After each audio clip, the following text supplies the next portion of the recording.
The head of the Church of England resigned, but is that enough? Is it enough when there are failings of sexual abuse, of handling of sexual abuse in the church that leaders resigned? Hello and welcome back to my channel. My name is Joanna Daniel. I'm a counselor and an author. I work with adult survivors of childhood trauma and women who experience abuse. Is it enough when there are failings of sexual abuse in the church, the mishandling of abuse in the church, that leaders resign? Is it a good thing that Justin Willoughby resigned? And for other churches who are in the news right now dealing with mishandling of sexual abuse, should we also call for the resignation of leaders from the Seventh-day Adventist Church? Should somebody be made responsible? What should accountability look like? Is it enough? We know that it won't undo the tragedy and the harm that has been done to the victims when leaders resign. We know that. But is it enough? Is it sending enough of a message down the organization when leaders do that? Does that mean it's going to be, as I've seen people say, that it's a knee-jerk response?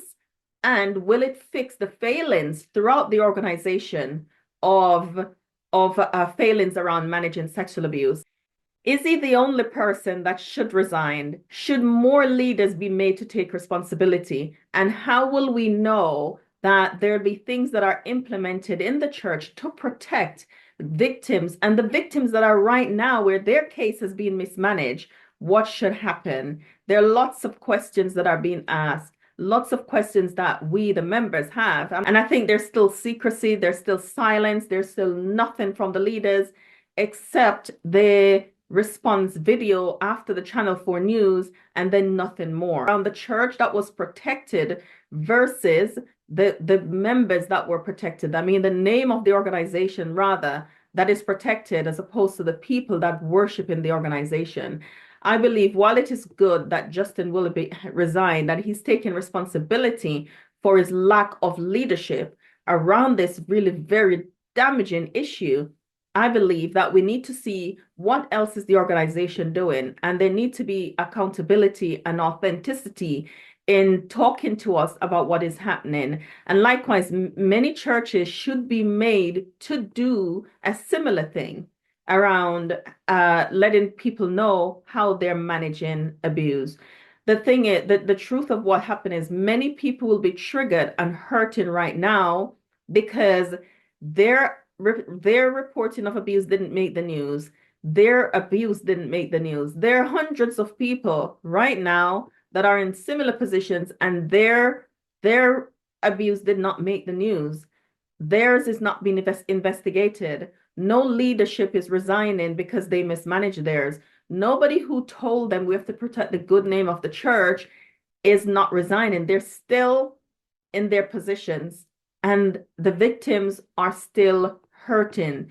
So while it's wonderful that both churches have made reports and both churches have done reviews and both churches have sent videos of apology and sincere apology, the truth is there are people that are hurting right now. So for me, what will show that you care is that you are showing us transparently what the organization is doing to take care of the people that are in the system right now with their complaints. How are their complaints being managed right now? That would be interesting for me to see. As I said earlier, many people are triggered. Many people are told, just forgive, just do it, just move on. Many people are being ghosted, sidelined, minimized. Many smear campaigns have been run against families who have made allegations of abuse. Many people are not being heard right now. So what is it that churches are doing? And if you're a church listening and your church is not yet in the news, maybe it's time for you to review your policies. How are you managing the cases of allegations that are on your desk right now? Don't be the next church that is on the news. How can members hold leaders accountable? How can members ensure that leaders are responsible when abuse allegations are being made? I think as members, sometimes there are members that are also a part of the cover-up. And as members, we also have to face a lot of truth as Christians, we have to face a lot of truth about how we respond to abuse, about how we listen to victims, about how we, in our fear of also wanting to protect the church, that we also take part in the cover up. And there are many members who have to face the responsibility of the fact that we have not represented Christ in the way that we have listened to victims. We have not always represented Christ in that way.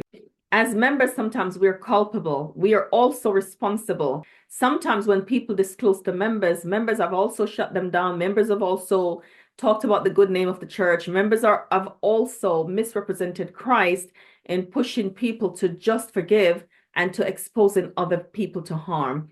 So there are members also who have to take responsibility.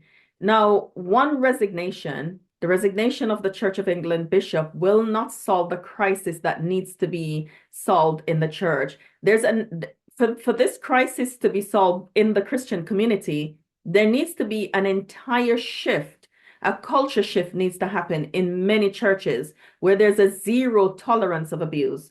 So a culture shift around recognizing the sign of grooming. What do the signs of grooming look like? Reporting grooming. A zero tolerance for sexual harassment needs to happen, and the protection of women and children, and not just around sexual abuse, but also around domestic abuse. So there needs to be an entire culture shift around how the gospel is taught in many churches that have been done in such a way that is protected abusers and victimized victims. So no, a resignation is not enough. It's a good place to start because somebody is standing up and says, I take responsibility. And tomorrow I'm going to talk about the difference between the two churches and how we can have a case study of how both have dealt with this differently and what each can learn from each other. There needs to be sweeping reform that perpetrators and supporters will have no place to hide. These are the things that I feel needs to happen. As somebody who has worked with survivors for many, many years, for nearly 2 decades, these are some of the things that I think need to happen. One, resignation is a good place to start, but it doesn't solve the problem. And if we were going to solve the problem, one resignation wouldn't nearly be enough. It would need to be many more people than Justin Wilby that take responsibility for the mishandling of this case and many victims that suffered for so many years. Also, there needs to be a complete culture shift in many churches around sexual abuse, sexual harassment, domestic abuse, and how abuse is handled. There also needs to be awareness of grooming and training around grooming. What are the signs of grooming, how to recognize them, and how to protect children and young people.